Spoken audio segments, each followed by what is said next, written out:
నమస్తే. ఇప్పుడు మీరు చూడబోతున్న వీడియో ఖచ్చితంగా మీకు ఉపయోగపడుతుంది, నచ్చుతుంది కూడా.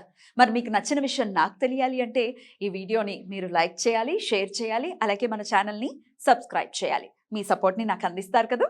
ఓకే, ఇప్పుడు వీడియోని స్టార్ట్ చేద్దాం. నమస్తే, వెల్కమ్ టు అవర్ ఛానల్. నేను పద్మిని. ప్రస్తుతంతో పాటు ప్రముఖ ఆధ్యాత్మికవేత్త, న్యూమరాలజిస్ట్, లక్ష్మీ నరసింహస్వామి ఉపాసకురాలు శ్రీమతి స్రవంతి గారు మనతో పాటు ఉన్నారు. మాట్లాడదాం. అక్క నమస్తే. అక్క నమస్తే పద్మిని. అక్క, వాస్తు ఎంత ప్రామినెంట్ రోల్ ప్లే చేస్తుందో మనందరికీ తెలిసిందే. ప్రతి ఇంట్లో కూడా ఖచ్చితంగా ఏవేవి ఎక్కడెక్కడ ఉండాలో అక్కడెక్కడే ఉండాలి, లేకపోతే అడ్వర్స్ రిజల్ట్స్ అనేది ఖచ్చితంగా వాస్తు ఇచ్చి తీరుతుంది.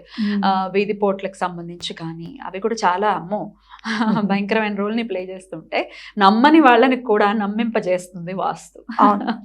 అయితే మీరు రకరకాల రెమెడీస్ చెప్తూ ఉంటారు కాబట్టి ఇంట్లో ఎలాంటి దోషాలున్నా అవన్నీ పోవడానికి ఏదైనా చక్కటి రెమెడీ చెప్తారా వాస్తు దోషాలకి నివృత్తి అవ్వడానికి? తప్పకుండా చెప్తాను. అయితే వాస్తు అనేది ఎందుకు prominent role, important role play చేస్తుంది అంటే పంచభూతాలతో నిర్మితమై ఉన్నది కాబట్టి, పంచభూతాలు ఆధారంగా నిర్మితమై ఉన్నది కాబట్టి వాస్తుకి చాలా మనం ఇంపార్టెన్స్ ఇవ్వాలి. మనం ఇంపార్టెన్స్ ఇస్తే అది కూడా మనకి ఇంపార్టెన్స్ ఇచ్చి మంచి రిజల్ట్స్ ఇవ్వడానికి అవకాశం ఉంటుంది. అయితే చాలామంది ఇళ్లలో నేను చూస్తున్నది ఏంటి అంటే ఈశాన్యం వైపు టోటల్గా బరువును తీసుకొచ్చేసేయడం అనమాట. అంటే ఆలోచించుకొని కింద పార్కింగ్ అని ప్లేస్ వదులుతున్నారు, కరెక్టే, కానీ పైన ఫ్లోర్ వచ్చే వరకల్లా ఏకంగా ప్రహరీ గోడకి ఇట్లా వచ్చి ఉంటుంది అనమాట వాళ్ళ బాల్కనీ. కాస్త ప్లేస్ కూడా వదలలేరు పైన బాల్కనీకి. అది వాళ్ళు ఏమనుకుంటారంటే ప్లేస్ వదిలేసాం కదా, ఇక్కడ ఈ గుమ్మం నుంచి ఆ ముందు వరకు ప్లేస్ ఉంది కదా, చాలానే ప్లేస్ ఉంది అని అనుకుంటారు. కానీ ఆ బరువంతా తీసుకొచ్చి ప్రహరీ గోడకు పడుతుంది. అలాగే ప్రహరీ గోడను మెట్లు కూడా ఆనుకొని ఉంటాయి చాలా మంది ఇళ్లలో. ఈ రెండు చాలా డేంజర్. మెట్ల ఆనుకొని ఉండకూడదు, మెట్ల ఆనుకొని ప్రహరీ గోడకు ఆనుకొని ఉండకూడదు. ప్రహరీ గోడకి మెట్లకి కొంచెమన్నా గ్యాప్ ఉండాలి, కంపల్సరీగా ఉండాలి. అంటే ఇప్పుడు ఇక ముందు కట్టుకునే వాళ్ళు కూడా పైన బాల్కనీని ప్రహరీ గోడ దాకా తీసుకురాకండి, కొంచెం వెనకకు ఉండాలి, తూర్పు వైపు వెనకకు ఉండాలి.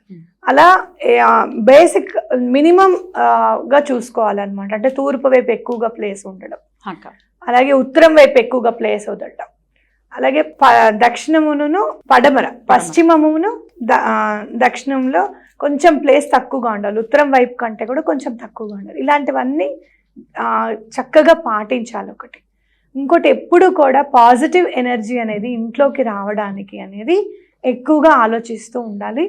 నేను ఈ మధ్య పాటించిన రెమెడీ అనుకోకుండా నేను చేశాను, దానివల్ల నాకు చాలా పాజిటివిటీ నిండింది అని అనిపించింది.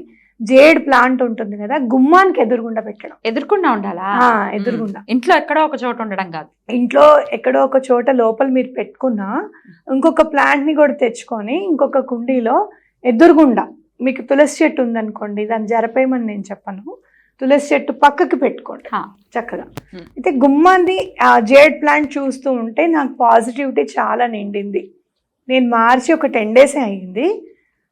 వాస్తు గురించి అనుకునేటప్పటికి నాకు వెంటనే స్ఫురణకు వచ్చింది, అదే జేడ్ ప్లాంట్ పెట్టిన తర్వాత చాలా మార్పు వచ్చింది అనేది నేను ఇవాళ ఆలోచించుకుంటూ వచ్చాను అనమాట.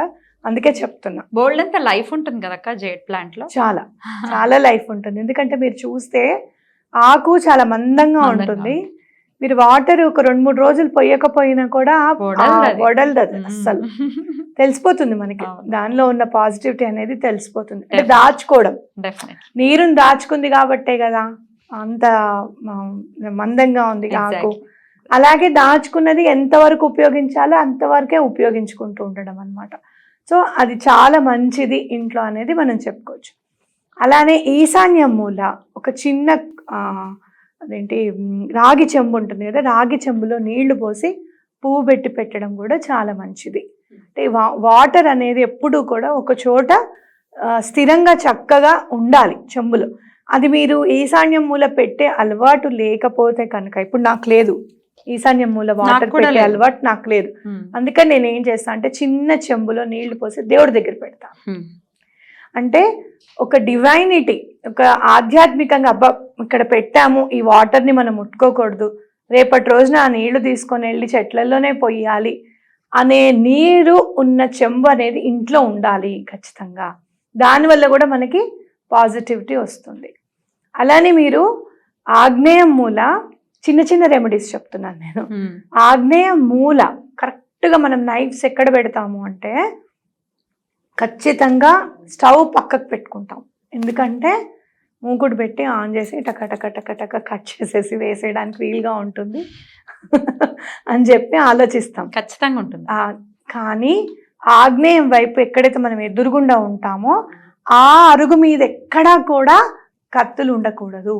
ఇటు రైట్ సైడ్ మనం పెట్టుకుంటాం కదా అరుగు, ఇంకొకటి పొయ్యి ఉన్న అరుగు కాకుండా పక్కకు పెట్టుకుంటాం కదా, ఆ పక్కకు ఉండాలి కత్తులు ఎప్పుడైనా కూడా నైఫ్స్. ఎందుకంటే మనం అక్కడ ఆల్రెడీ వంట చేయడానికి అగ్ని అనేది ఆపాదిస్తున్నాం. దాంట్లో ఇంకా కత్తిలు కూడా ఉంటే చాలా షార్ప్నెస్, అలాగే హీట్ ఎనర్జీ కూడా ఎక్కువ ఉంటుంది ఆల్రెడీ. కాబట్టి ఈ షార్ప్నెస్ యాడ్ అవ్వకూడదు ఆ వేడికి. కాబట్టి ఆ షార్ప్నెస్ని దూరంగా పెట్టాలన్నమాట. అలాగే కత్తెలు, ఈ ఫోర్క్స్ ఉంటాయి, చాలామంది ఇళ్ళల్లో ఫోర్క్స్ కంపల్సరీ ఉంటాయి, అవి కూడా నైఫ్స్ పక్కకి పెట్టుకోవాలి. ఇంకా ఇలా మనం ఆలోచించుకుంటూ వెళ్తే కనుక ఒక్కొక్క చోట చిన్న చిన్న రెమెడీస్ అన్నమాట మనం చూసుకోవాల్సినవి. అట్లాగే కామధేనువు కంపల్సరీ ఉండాలి ఇంట్లో అని చెప్పుకున్నాం. మేమంత పెట్టి కొనుక్కోలేము అని అంటే చిన్న బొమ్మలు కూడా దొరుకుతాయి, 30 రూపాయలకి 50 రూపాయలకి రబ్బర్ బొమ్మలు కూడా దొరుకుతాయి. అదైనా పెట్టుకోవచ్చు. నేను ఫస్ట్ అదే తెచ్చుకొని పెట్టుకున్నాను. నేను ఏం చేయాలి ఇంట్లో పాజిటివిటీని నింపడానికి. సరే ఇదంతా అయిపోయింది కదా, ఇంకా మంచి జీవితం అనేది ఉంది మనకి ముందు అని నేను నమ్మి ఏం చేయాలి నేను అనుకుంటున్నప్పుడు ఆవు బొమ్మ కొందాము అని నేను అనుకుంటుంటే నా ఎదురుగుండా నుంచే బండి వెళ్తున్నాడు ఆ రబ్బర్ బొమ్మలు అమ్మే అతను. బొమ్మలు భలే బాగున్నాయి అని అంటే ఆవుది ఉందా బాబు అంటే ఇంత చిన్నది ఉందమ్మా అని ఇచ్చాడు. ఇంత చిన్నది ఉందమ్మా అని ఇచ్చాడు. అది ఇప్పటికీ మా ఇంట్లో ఉంది. సో అట్లా మనము పాజిటివిటీని నింపుకునే. అలాగే ఏనుగులు చక్కగా ఇట్లా తొండం ఎత్తి ఉన్న ఏనుగులు ఉంటాయి, అవి కూడా ఇంట్లో తెచ్చుకొని పెట్టుకోండి.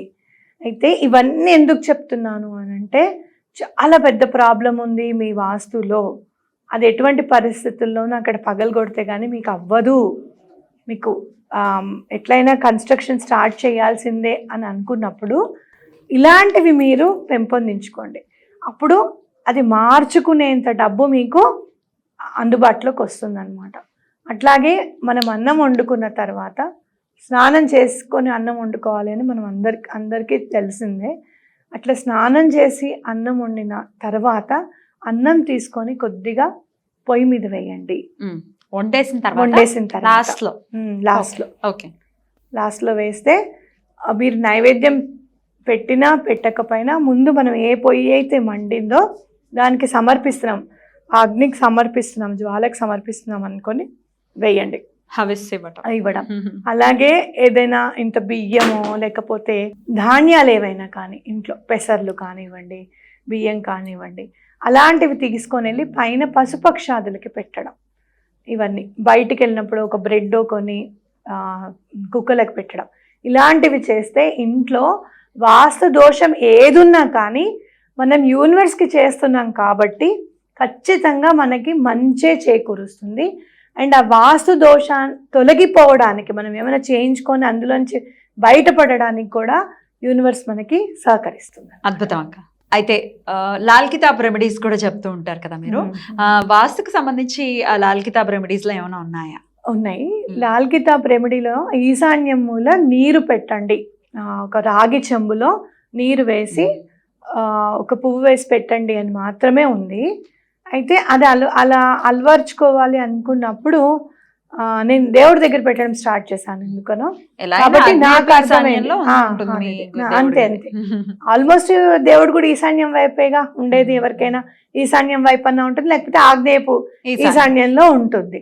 కాబట్టి ఆ నీరు అనేది నేను ఒక చోట డివైన్గా అది మళ్ళీ ముట్టుకోకుండా మళ్ళీ నెక్స్ట్ డే మార్నింగ్ స్నానం చేసి మాత్రమే ఆ చెంబుని ముట్టుకొని చెట్లలో వేసేసి మళ్ళీ ఆ చెంబులో పూజ చేసుకునేటప్పుడు ఆ చెంబులో నీళ్ళు తీసుకొచ్చి మళ్ళీ పెట్టడం ద్వారా చాలా లాభం చేకూరింది, లైఫ్లో పాజిటివిటీ నిండింది అని ఖచ్చితంగా చెప్తాను. అద్భుతం అక్క.